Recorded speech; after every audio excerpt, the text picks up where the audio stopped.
Good morning, everyone, or evening, depending on where you're calling in from. My name's Dave Moore, and I'm president of the Waterbird Society. And it's my great pleasure today to welcome you all to the 2020 Waterbird Society annual meeting, which has the distinction of being our very first virtual conference. So really pleased that everyone took the time to attend and contribute to this, what promises to be a great meeting. I'd like to express a special welcome to all our students. The Waterbird Society values you and always makes a sincere effort to welcome you to our meetings and also to encourage your active participation in the Society. I'd also like to extend a special welcome to all those who are attending their first Waterbird Society meeting. So welcome.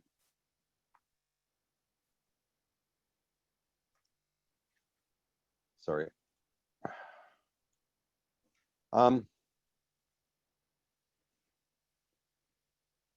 I'd just like to make a few announcements before we get going.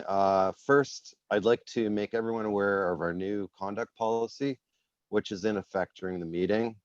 The conduct policy formalizes our shared values, namely that everyone has the right to be free from bullying, harassment, discrimination, and other forms of unacceptable behavior, and the expectation that the Waterbird Society should always be a welcoming, respectful, and safe place for all of our members. So please read the policy, which can be found on our annual meetings page. Also, there's going to be a comment period until the 1st of December. So if you have any comments or suggestions, we'd value your input. And if you experience unacceptable behavior during the meeting, please contact John, Liz, or myself. Just a reminder that we'll be using Slack as our in-meeting communications tool. It'll be for announcements, changes to the program, and social networking, etc. So if you should have received an invitation to join Slack, and I encourage you to sign up if you haven't already done so. Finally, I'd just like to thank everyone who volunteered their time to make this a successful meeting. And as you can see from this list, there's far too many people to name individually. I'd especially like to thank Patty Stish, our Vice President and Scientific Program Chair, for all of her hard work and for putting together such an excellent program in such a short period of time. And of course, a big thank you to all the presenters and participants for your contributions to what promises to be a great meeting. I hope that everyone has a memorable and rewarding experience. And I'm going to pass it over to Patty now, who has a few more announcements to make before our first plenary of the conference begins. So over to you, Patty. All right, so I wanted to put in a plug. We're selling conference merchandise. I guess I can show you my t-shirt here. So our conference logo you'll see on the slides.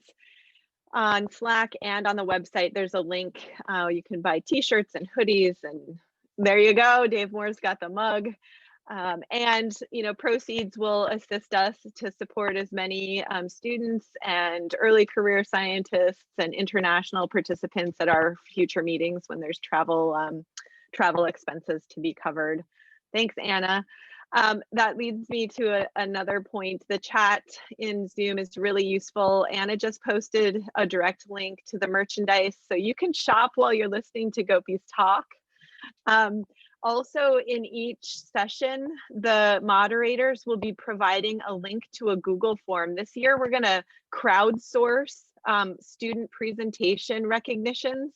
It's a very simple form that we just ask for the student's name, the session, day and time, and then just a couple of sentences or a phrase. What is the aspect of the talk that you think really merits recognition?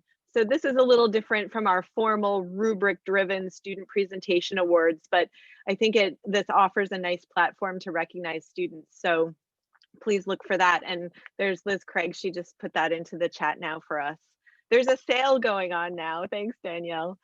We're really excited to be able to support the connections among Waterbirds members. And those of you that are new to the Waterbird Society, we would welcome your membership.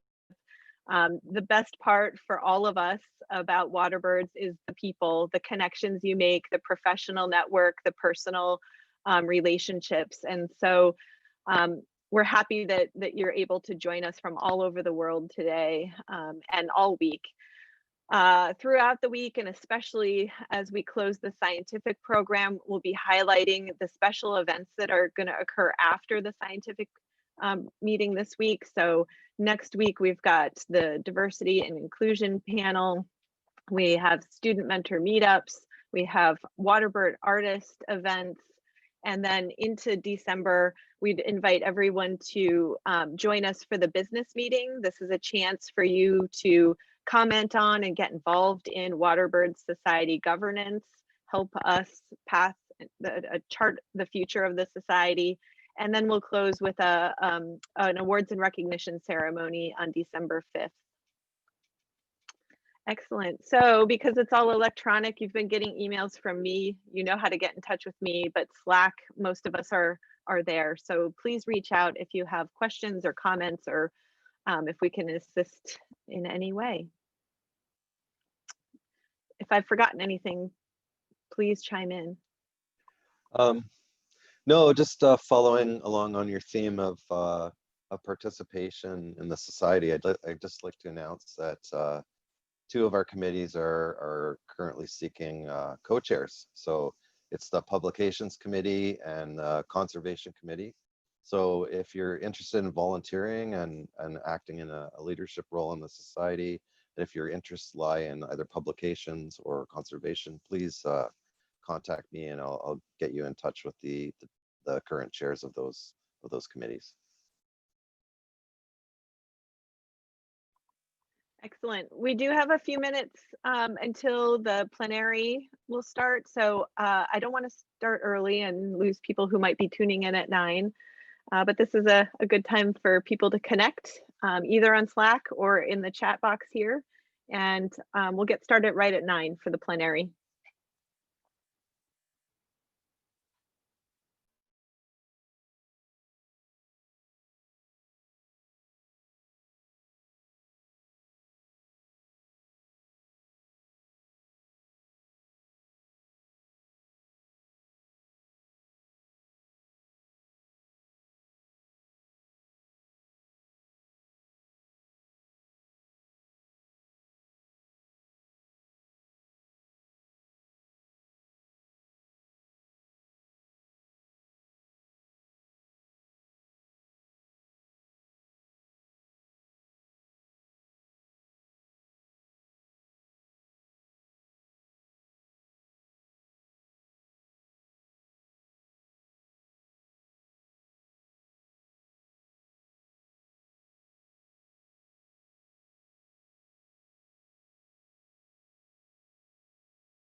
Good morning, everyone. Can you hear me? Yes. Excellent. Thank you for joining us this morning as we open the scientific program of the 44th Annual Waterbird Society meeting. It's my great pleasure today to introduce our plenary speaker, Gopi Sundar. Gopi is a scientist at the Nature Conservation Foundation with affiliations to the International Crane Foundation, and he's also a global co-chair of the IUCN Stork, Ibis, and Spoonbill Specialist Group. Gopi's work is truly international. After earning his PhD in the US, he's spent over 2 decades of research and conservation work that's ongoing in Africa, Asia, and Australia. He is a National Geographic explorer and was awarded the Zeiss Conservation Award for his efforts to conserve wetlands and waterbirds in India. Gopi serves on state wildlife boards and Supreme Court mandated committees in India, working with elected officials and senior bureaucrats towards improving wetland conservation. Gopi is the first Indian elected board member of the Waterbird Society, and along with his wife and colleague Swati, Gopi also manages a small organic farm, a butterfly garden, and enjoys sojourns to the wilderness when he's able to. Please join me in welcoming Gopi. I know that he'll have a lecture today that we'll all gain experience and knowledge from.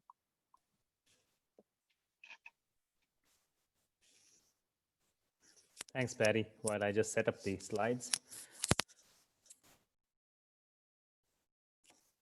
Hopefully everybody can see this and hopefully everybody can hear me. I live in a very small city, so I'm really crossing my fingers that we won't have electricity outages.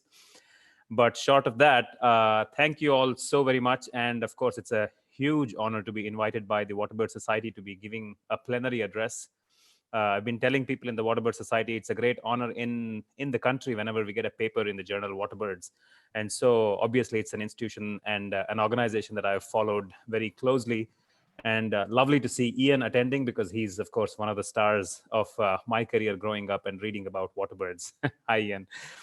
Thanks to everyone who's joined in from several places, several locations around the world. And I know that many colleagues are joining in very late or very early, so I really appreciate it. So today, I'll try and keep it as less technical as possible, but also hope to share with you some of the findings that we have been puzzling over in India. And that is looking at waterbirds that are occurring in farmlands and unprotected wetlands and cities. And the conundrum that we are finding is a very happy one, which I hope that you will also pick up as I go over the presentation. And I'm also using this presentation today in the time of COVID to share a lot of photographs with all of you, so that because that's the next best thing that you can have about a place that you haven't visited. And hopefully after COVID, we can visit each other much more. So this is a map of India that shows the protected areas. About 5 to 8% of India is protected as reserves. And you can see that there it's extremely fragmented.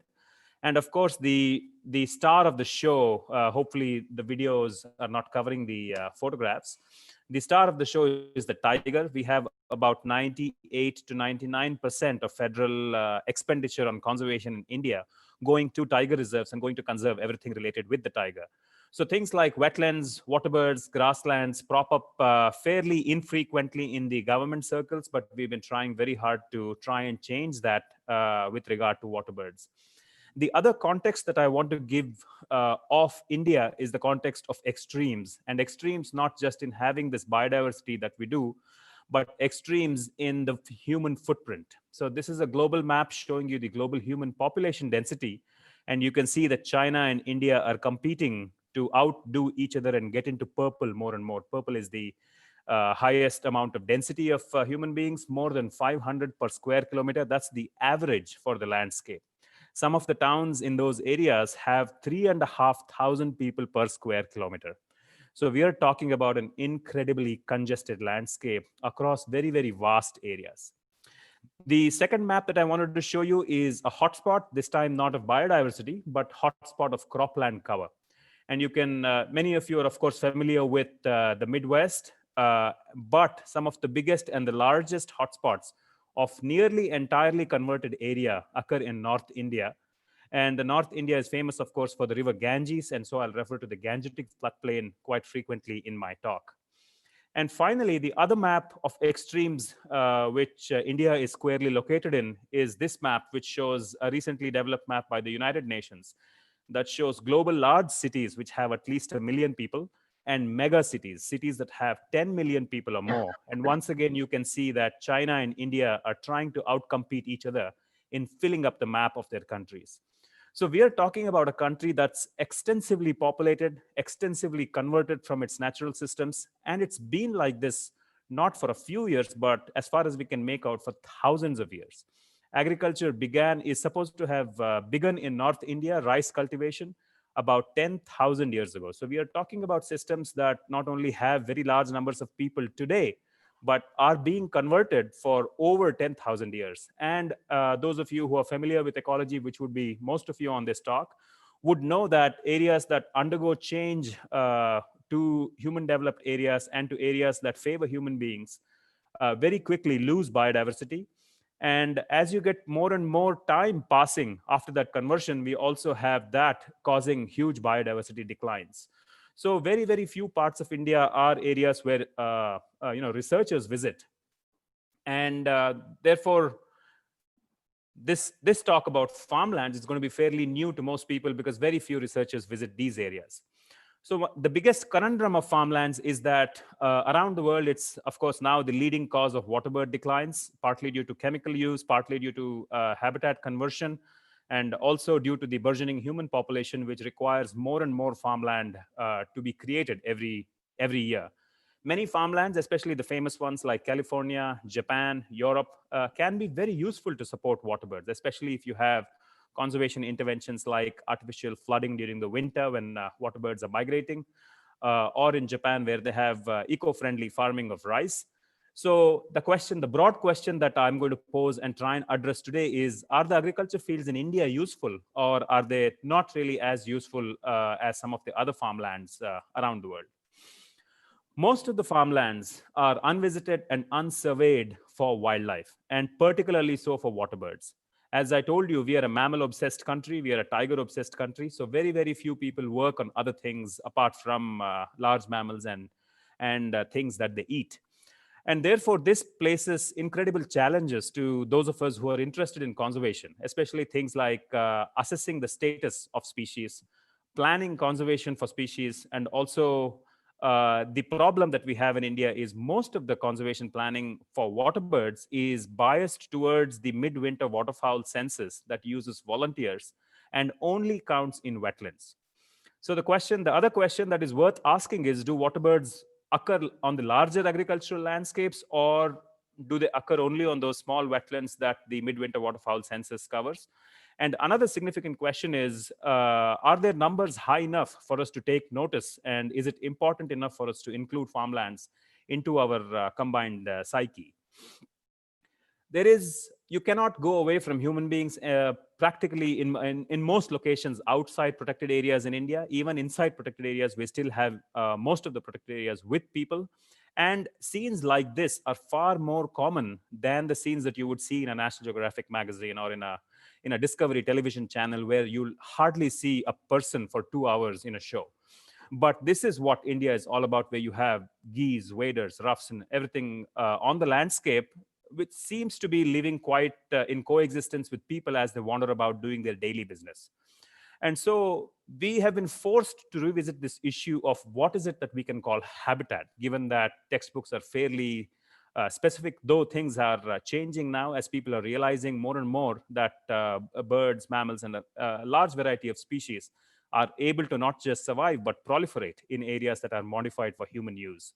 So some of the questions that we have that concern Indian conservationists is, can these areas that will never be wild again because they've been converted to farmlands, they've been converted to cities, can they still be useful for waterbirds? And of course, while remaining useful for humans, because it's untenable to remove human beings from a large part of the landscape in a country like India because of the large densities involved. And finally, one of the big challenges, again, a huge question mark in terms of the research that has been done, is as urbanization increases, the inevitability of urbanization we are all seeing every day in our lives if you're in India. It is also, as all of us know, amongst the biggest contributors of biodiversity loss, particularly in tropical areas which have very, very high species richness. And one of the big problems of urbanization has been that the conversion to concretization. So there is very little stuff left for critters like waterbirds to use compared to, say, farmlands or compared to, say, wetlands that are not protected but are maintained by human beings. So a big question that keeps coming up in wetland meetings and stuff is that are Indian cities, should they even be considered as areas where we can find waterbirds and where we should be spending some effort in conserving waterbirds? So today I'll present a little bit of a very exciting study that we completed with a student who is, I see he's in attendance, in Delhi. And Delhi is, of course, the capital of India and one of the most crowded cities in the world. So the 2 or 3 stories that I'll give you, along with a couple of stories of species, because all of us love waterbirds as individual species as well, are the broad topic of birds in Indian farmlands. I'll give you sort of an overview while also giving you some details that I've been finding very interesting and worthwhile to chat about. And for this, I'll be taking you through a lot of the rice fields in India and also the multi-cropped fields, which is fields that have crops, different crops throughout the year. And I'll be focusing on the state of Uttar Pradesh. This is our UP. So those of you from the United States, when I say UP, don't get confused. And also I'll be looking at birds in unprotected wetlands. And for this, I will take you through a very small journey, but hopefully a very exciting journey of what we've been finding of waterbirds in ponds of Delhi. And ponds we are defining as wetlands that are less than 5 hectares in size. So jumping right in, rice fields as bird habitats is something that Chris Elphick and colleagues and many colleagues in the Waterbird Society have, of course, paved the way as a subject that is extremely important to look at, because a very large amount of agriculture around the world is rice. But rice in North India especially is very different from mechanized rice cultivation that you find in the United States and Europe. So rice cultivation in India would be characterized by photographs like this, where you usually have a wetland, you have a little bit of a dike where the irrigation canal comes, you have scattered trees, you have reedlands, you have some scrublands. So it's a very unusual landscape. And when I started my work after delving myself into the literature, I thought I'll be going into an area which is, like what people in the Waterbird Society have written about and Chris has written about, which is it would not really be a habitat, but an area which would be fairly monotonous. But to my surprise, very pleasant surprise, I found that that's not the case in North India. We instead get a very diverse landscape like this. Much to our surprise, we found that of the 1,300 species or so, depending on which kind of taxonomy you want to use, 351 of these species, nearly 30% of birds of India, are using rice fields at some point in their life, in their life cycle or another. These, of course, include a large number of waterbirds, especially things like ducks. And we are also noticing that things like whistling ducks, which previously were thought to require trees to nest on, are actually using rice fields to build their nests in. So clearly, it seems to be a system that we, unbeknownst to us as researchers, are being used, and a lot of species are getting used to them. In addition to waterbirds, what we found was a very healthy community of raptors, which is always a very good indication that the system is still doing fairly well. This is a resident eagle that I tend to like a lot. It eats a lot of crows, so it's very easy to identify the nests of these birds because you'll get mounds of crow feathers below the tree where it nests. Also, you have a very wide diversity of species that tend to use grasslands, scrublands, and also forest species. And what we are seeing is that at least 64 bird species in India seem to be increasing due to rice. Now, I must sort of caution about this number that there are, of course, a very large number of species that are declining due to rice, because when rice spreads to areas like pristine forests or undisturbed wetlands, of course, the number of birds that whose populations are hit in a detrimental way are, of course, in the hundreds. But it is not as bad as we thought it would be, and we do have tens of species increasing. These, of course, include waterbirds that are dear to us in this society, and the Asian openbill seems to be a species of stork that is fairly rare in the world of large waterbirds, in being a species that's expanding, that is growing in size, And the reason for that seems to be the snails in the rice fields. We are also seeing insectivorous birds that are very closely tied to wet areas, to wetlands, to riverine areas. Things like the plain prinia, they're also very commonly found in rice, and we suspect that they are actually increasing. We have other species like the bank myna. As the name suggests, this is a bird that nests on riverbanks and on steep cliff areas with soft soil, very, very closely attached to wetland areas. So we are seeing quite a nice diversity of birds that are positively impacted due to rice. For those of us who are deeply concerned about the conservation crisis, much to our pleasant surprise, we found 23 species of global conservation concern. And the kinds of species that we are finding that are using rice fields include the world's tallest flying bird, the Sarus crane. They include entirely carnivorous species like the blackneck storks, which require up to 1 kilo of carnivorous material to eat, which means that these systems are able to host quite a lot of animal material that are able to be taken by species like the blackneck storks. And I'll give you a small story of another species, the woolly neck stork, which recently in 2014 was elevated to vulnerable by IUCN because it was feared that this species is declining thanks largely to agriculture and hunting. So the Sarus is a species that I've been studying for a while. We discovered that the Saruses in India are pretty unusual in that the territorial breeding pairs are territorial on their areas throughout the year, not just during the breeding year. So that makes it very easy for lazy ecologists like me to just keep going to the same area again and again to figure out how the birds are doing. And in this photograph, you can see a pair that's pretty annoyed about an interloper that came into its territory. The unison call is something that one of my colleagues, Suridam Roy, will talk about a little bit later, and it's very famous in the North Indian farmlands. The birds do behaviors like this every morning. If you go to an area with a high density of cranes, it's very common to see them jousting in this fashion every morning. At the border of their territories, you have a pair on the left unison calling and another pair on the right, which is doing displacement preening.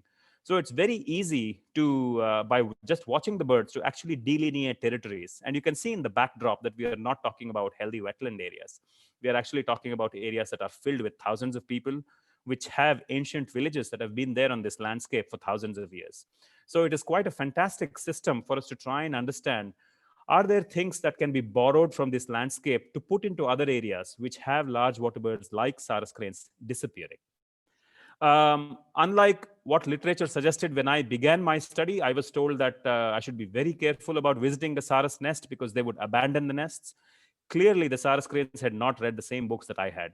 They were absolutely not scared of me at all, and I got chased, attacked, pecked, kicked, and booted out of nests quite a lot of times. This to me struck a wonderful chord that these were birds who are not really scared of human beings. And we are talking about a bird which is 6 foot in height, the tallest flying bird.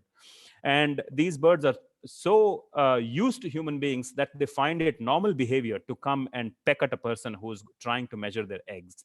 And this kind of coexistence in today's world with large water birds is probably very, very difficult to find, though there are many vast areas of agriculture and wetlands that are still unexplored in the world. An area like this with wetlands, a little bit of marshy area, and no matter if there are villages nearby, is what constitutes a healthy territory for Sarus cranes. A lot of the territories that don't have wetlands still eke out a living using just agriculture fields. The polygons that you see on the map in yellow are the areas where we've been doing long-term monitoring of Sarus cranes. And what we do is we go and watch them every season. Every dot that you see, every circle that you see is a pair of Sarus cranes that we monitor. And we are monitoring about 800 pairs in South Asia every year. And we are also able to locate which of the pairs were successful in raising a chick and which of them actually raised more than one chick every year. And those are indicated by the different colors. So using this, we are now building a very interesting, very holistic picture of the Sarus cranes, which prior to our study was thought to be declining heavily because of its inability to breed in agricultural areas. That actually is not so. And what we are seeing is that there's a lot of difference in the breeding success place to place. As you can see in this map, there are many areas where a lot of the pairs in a year are not able to raise a chick. But I'll draw your attention to the very large pie chart on the top left. That is the overall average. That's the overall breeding success. And this is for 2015, 2016. If I change the map to the year afterwards, you will see that many of the areas have changed. So there is a lot of inter-annual variation. There's a lot of inter-area variation. But about 2/3 to 1/4 of the Saras cranes every year are able to produce a chick no matter what. Didn't matter whether the rainfall changed or we had a huge amount of rainfall in a small period of time, or whether we had droughts in some year. Overall, the Saras population is able to raise 2/3 of the pair, or about 1/4 of the pairs are able to raise a chick every year. And that is fantastic news for a very long-lived bird that in captivity can live for 80 to 90 years. And so that these birds that are so long living can do so well in the landscapes outside, which previously were thought to be detrimental to them, is very, very good news. So we are not talking about just numbers of birds, but we are also talking about the propensity of those birds to raise chicks every year.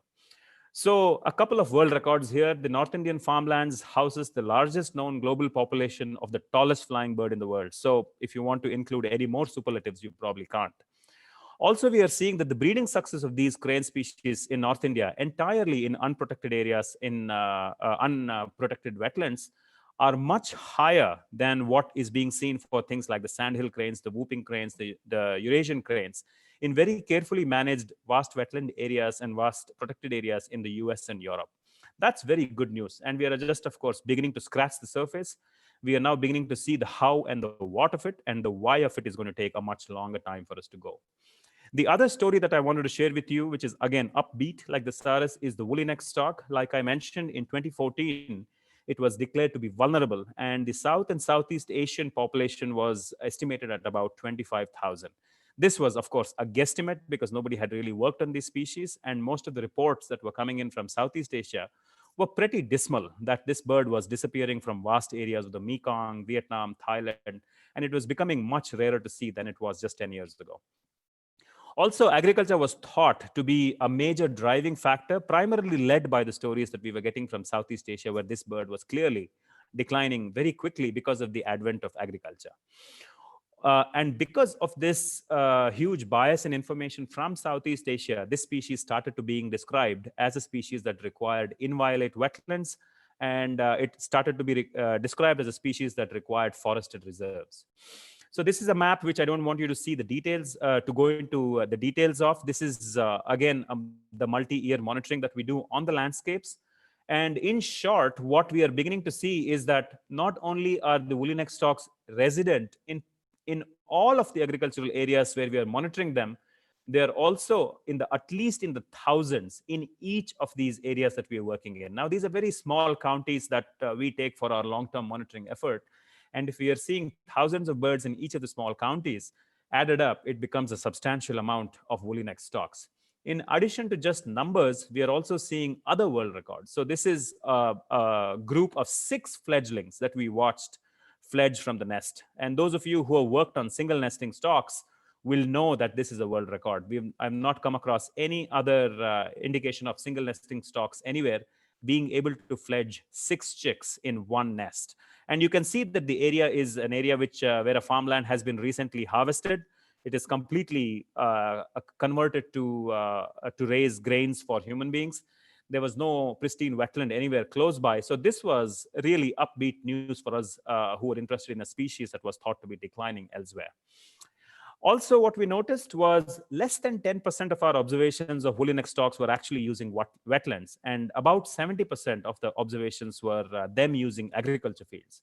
And as you can see in the photograph, they're using main roads, they're using housing areas, they're using all sorts of stuff in South Asia. And at least in South Asia, we are able to now say that they do not need inviolate areas.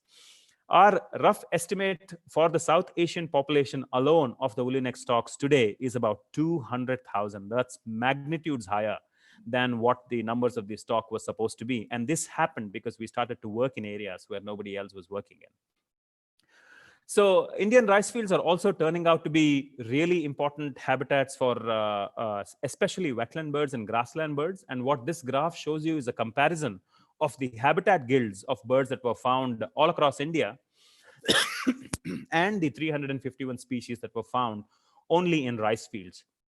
And the ones that were found in rice fields included things like the blackneck stork, here in this photograph with 4 chicks fledged from a single nest, and also fairly rare species like this striated grassbird, which nests in reedlands.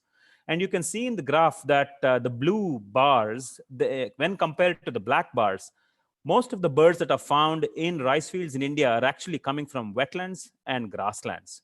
And it's not a great surprise that most of the woodland birds are being lost in rice fields. We also wanted to see if rice fields are a filter for the kinds of dietary guilds that we see, because human habitations and human activities are well known around the world to become a filter and remove a lot of the feeding guilds. Much to our surprise, the birds that are found in rice fields preserve the entirety of the feeding guilds that's found in birds all across India. And these birds include specific worm eaters and things that require soft soil, and also include specialized birds like the Indian spot-billed duck, about whom very, very little is known because there are very few studies done on this species.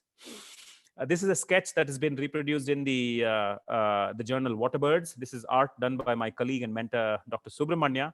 And in this, he seeks to show the huge number of niches that a rice paddy forms for birds in India. And you can see that there are aerial predators, there are birds using the wooden post, there are birds that use this on the wires, and then you have a very, very wide range of water birds that nest and use these areas for feeding. From the rice fields, I want to take you into the multi-crop farmlands, and theoretical studies and also a lot of descriptive information of Uttar Pradesh led me to believe that these multi-crop farmlands are species depopulate. And the reason for that was, of course, the very high human population, and that agriculture has been going on here since 10,000 years. And also they plant 3 to 5 crops every year on each bit of farmland. That's a very, very intensive amount of farming. So you would expect very few species on this landscape. If you take a satellite image, this is what it looks like. All the light green areas are croplands. The explosions of red are the very high density of towns and villages that are popping up everywhere. And if you see this over time, you'll see the explosions of red increasing in size. And you will see here that the blues, the wetlands that we care about, are pretty rare. And throughout the year, wetlands form less than 3% of the whole landscape, no matter whether it's the rainy season or any season. And you will see that crops are actually 70% of the overall landscape. So when you have a landscape like this, it's referred to as being super simplified, and simplification, of course, is thought to lead to a huge loss of species. And this is what the landscape looks like. You have few interspersed trees. You cannot escape people and roads and irrigation canals and houses. And of course, there are lots of crops. So what did we find? Oh, I want to also show you an aerial photograph so you get a sense. This photograph is about a kilometer upwards and 2 kilometers sideways. So this is not a very big area. And you will see that the sizes of each farmland, the holdings, are tiny.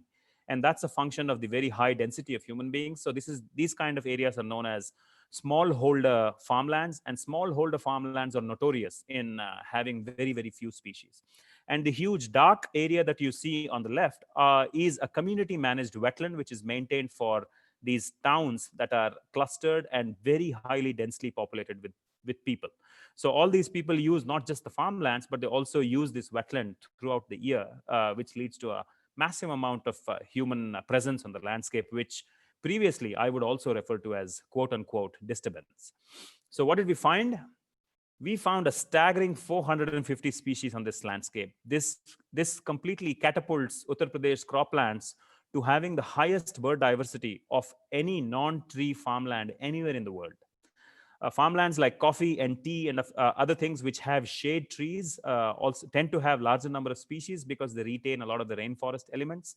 But most of the studies that have gone on in the world, which have looked at non-treed farmlands, have not even come close to having this huge number of species of birds. And you will see the photographs that I've put are a small smattering of the species that we see. We see super specialized species like poachards, including the endangered ferruginous poachards. We are seeing massive numbers of them across the farmlands and across the human used areas. We have fantastic populations of wetland obligate species like the jasanas. We have very, very interesting numbers of species like this, the thickney, which is known to like a little bit of water, but do most of its activity on land. And of course, we have a fantastic array and a lovely variety of waders, especially in the winter when we see this huge bunch of migration coming into India. The star of the show, of course, in Uttar Pradesh are the Saras cranes, so much so that the state has designated this species as the state bird, and it's accorded a lot of state protection. In addition to the kinds of species, we were also intrigued to see really magnificent numbers of birds of whom very little is known, and one of those is the chestnut bittern, which I really hope to work on in the near future. We also found distribution records of the gray-headed lapwing. Previously, they were thought to be restricted to coastline areas, and what we found was that that was not true at all. They were found all over the Gangetic floodplains, and not just in the low tens, but actually in the thousands. And then we found seabird species like curlews using these inland wetland areas, and also using the farms themselves. And that was very odd, and we found not too many of them, but at least in the hundreds. And it seems like this whole area requires a lot more work, because a lot of surprising things and surprising elements are thrown up every time we visit these areas.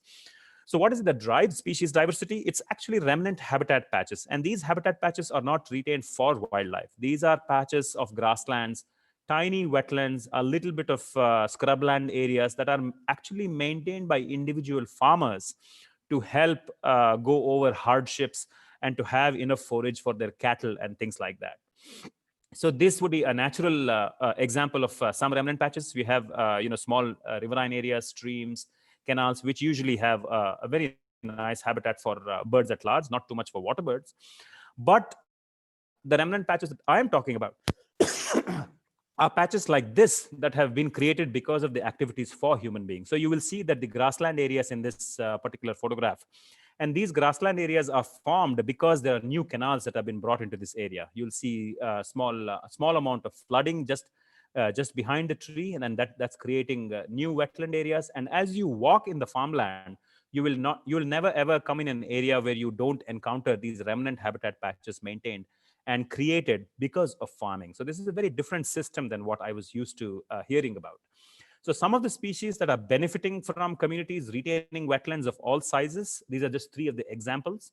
The Eurasian spoonbill does very well in areas which have a lot more wetlands, not too surprising. But we also had species that I was a little bit surprised about, things like the green sandpiper that seem to be sensitive to wetlands on the landscape.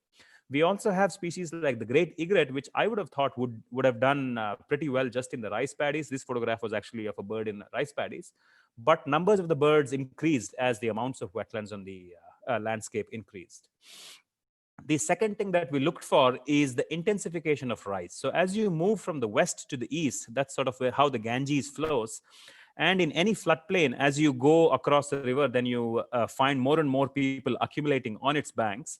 And what we are seeing in Uttar Pradesh is sort of a natural experiment where more and more rice is planted as you go eastwards.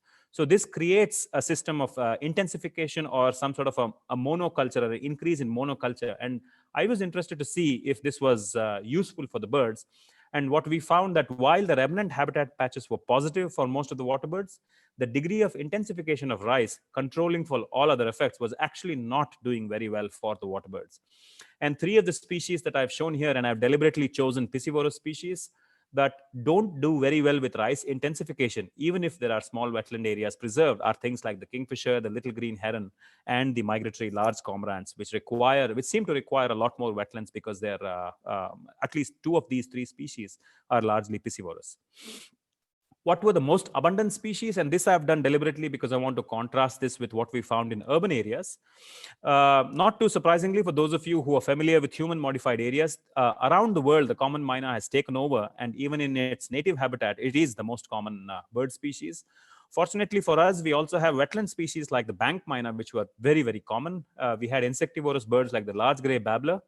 But what I was most thrilled about was insectivorous wetland birds like the plain prinia.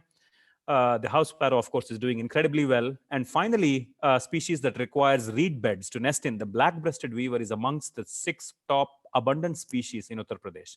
And this is very good news to see this diversity of species having some of the highest numbers on the landscapes, because many of the other farmlands in the world, they tend to see species that are more commensal, that tend to live with human beings, that tend to not require super specialized habitats.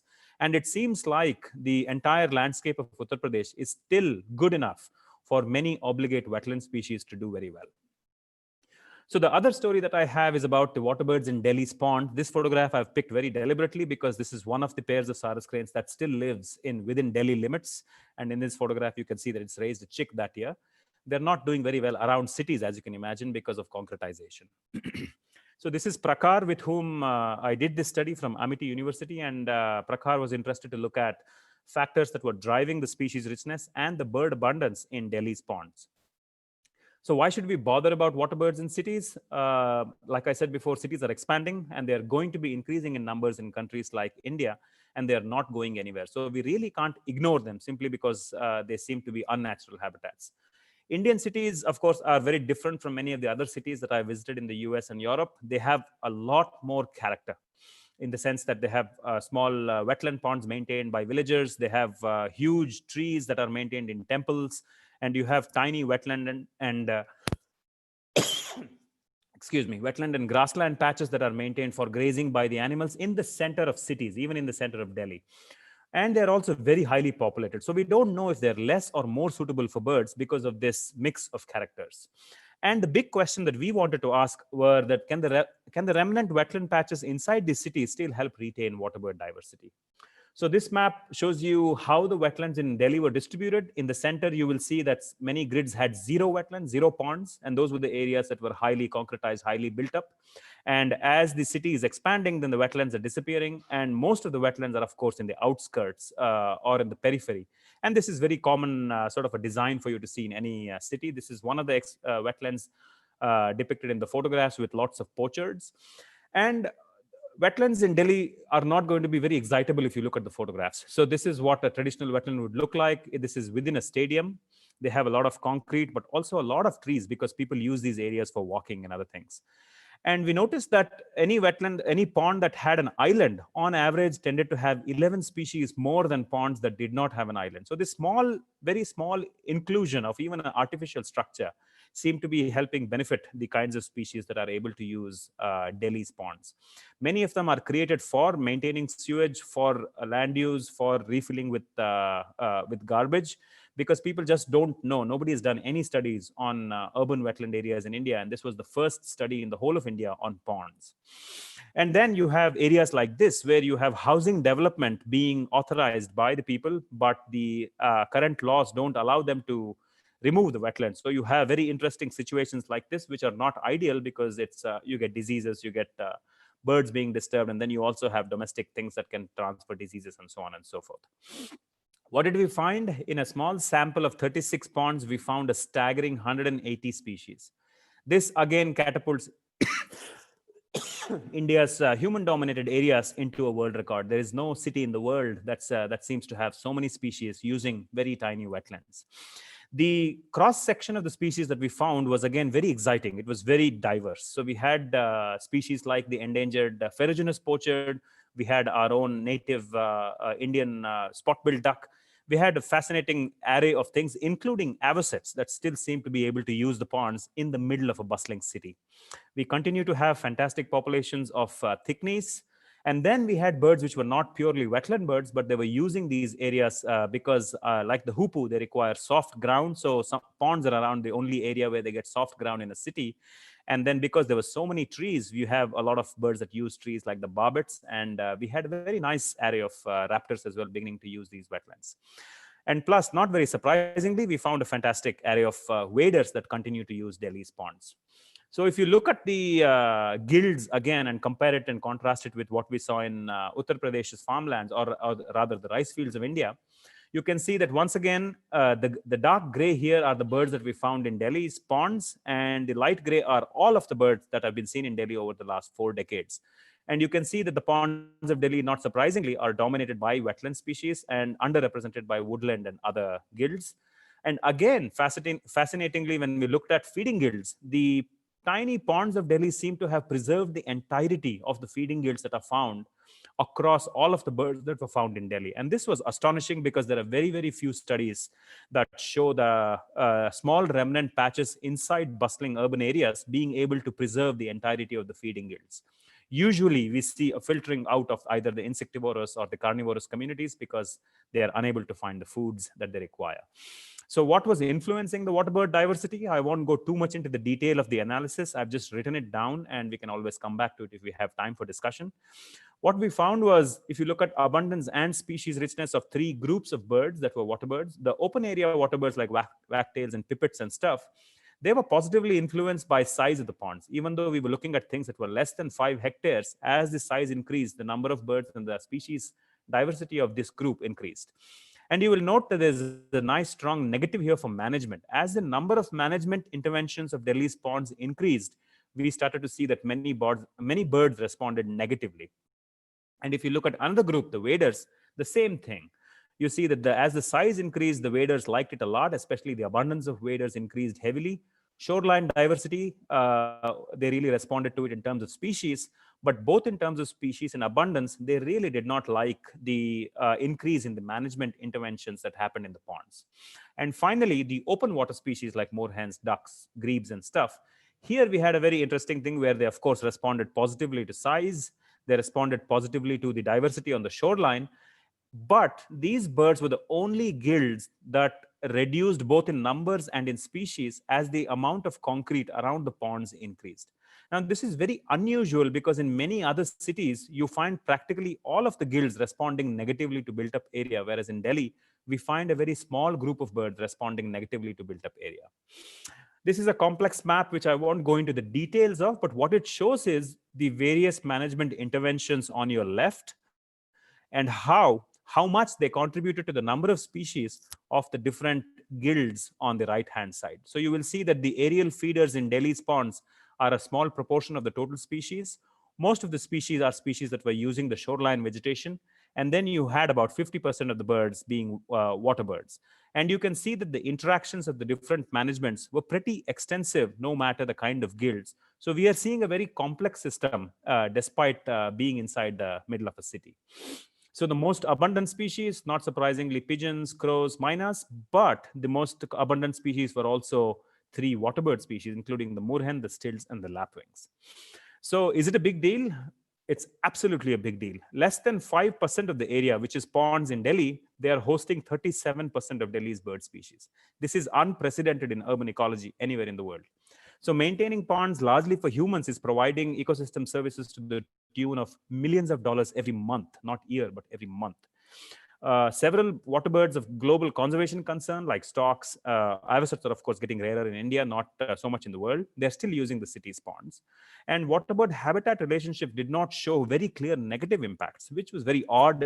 And of course, it's a little bit upbeat, but we want to delve more into it to figure out why are they not showing overwhelming negative impacts. And it's a huge fillip for us who are working in crowded countries like India that degraded systems are not necessarily depauperate, but they can actually support fantastic diversity. So to put it all together, what we are beginning to construct a picture of with regard to waterbirds outside protected areas of various sort. And all of the photographs that you will see are of birds taken outside protected areas. Species diversity is still very surprisingly high. Why are we seeing this uniqueness? Is it because there is a bias in the global coverage of the areas that people visit for waterbirds? Is India unique in being a record breaker? Or will we start to see areas like this more and more as people start to cover unnatural and modified areas in other parts of the world as well? Another very significant finding was that the majority of the populations of several waterbird species is actually outside protected areas. And a stunning example of that are glossy ibises, which have now become resident in India, and they are expanding across the entire subcontinent. Many common species, they are finding farmlands and unprotected wetlands as vital habitats. And we know that it's if we can maintain a species to be common while it is common, it is, of course, the best conservation strategy rather than try and get back an endangered species.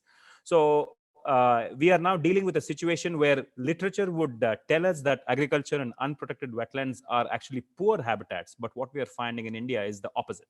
So how do we balance this existing bias with against unnatural habitats while we also continue to struggle to gain information from vast parts of India, which is going to be slow? And like I said, several waterbird species of conservation concern. Now the woolly neck stock will no longer be vulnerable. I was told recently by IUCN that they will be downgrading it to near threatened based on our work.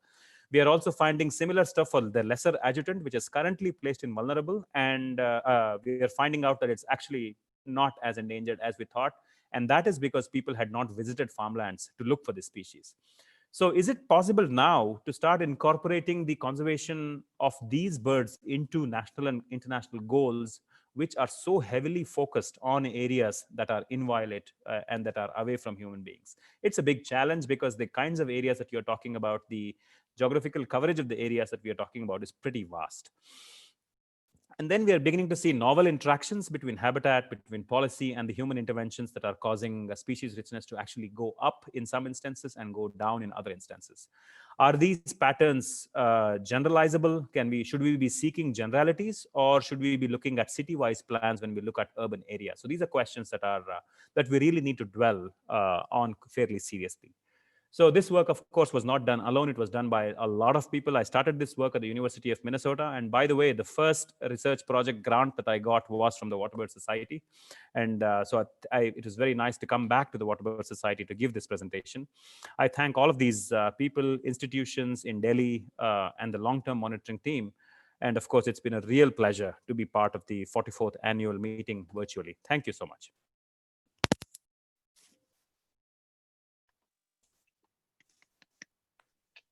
Excellent, Gopi.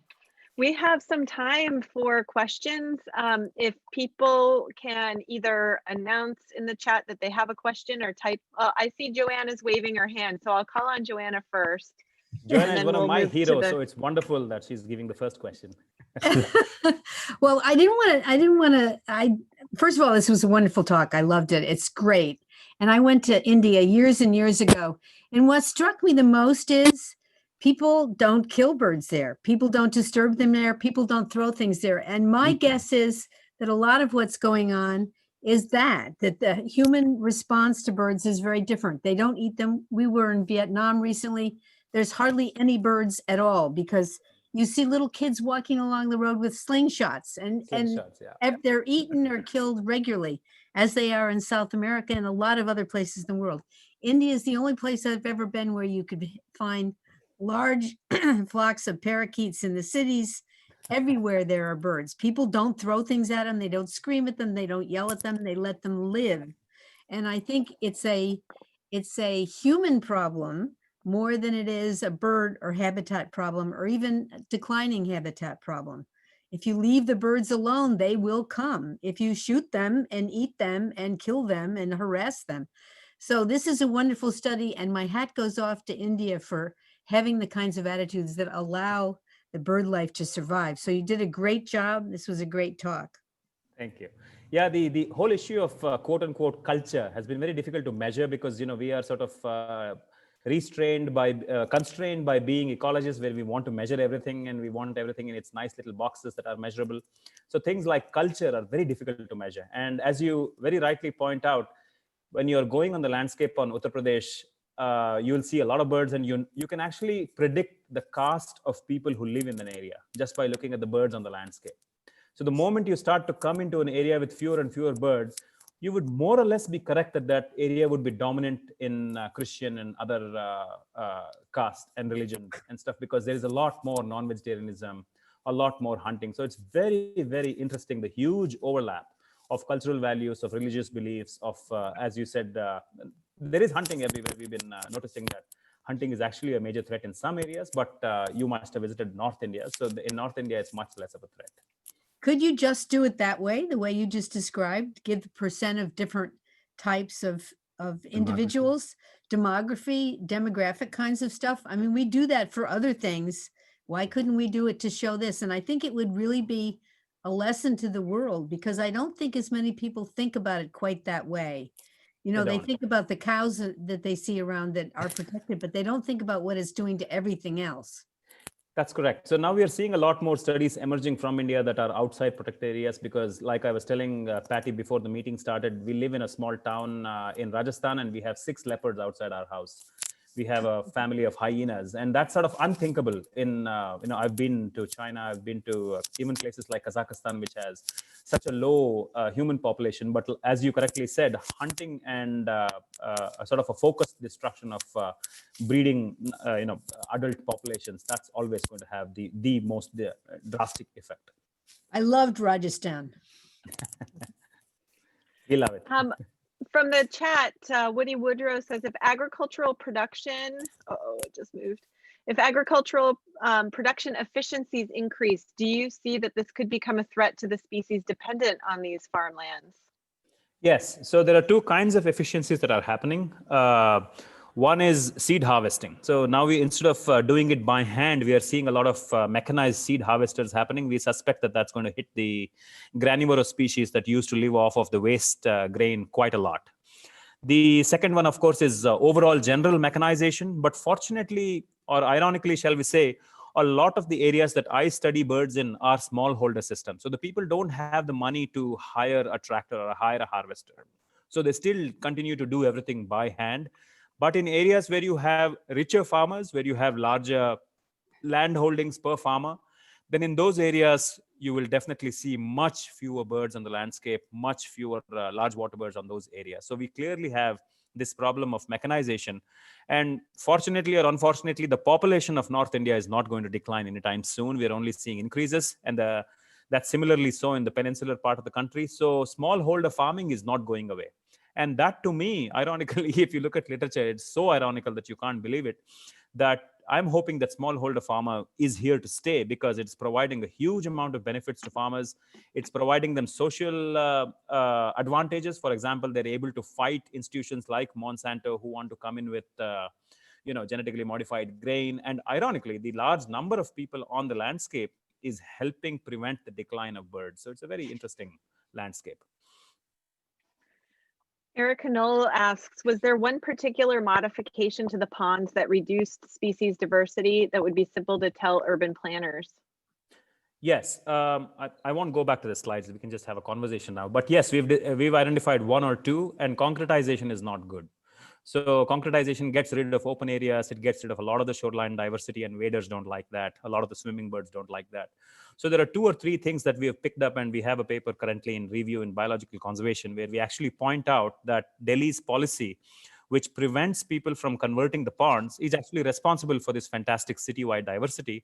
And all they would need to do is very minor tweaks. So what they're doing is a fantastic service to the country. What they're doing is a phenomenal service to urban areas like Delhi.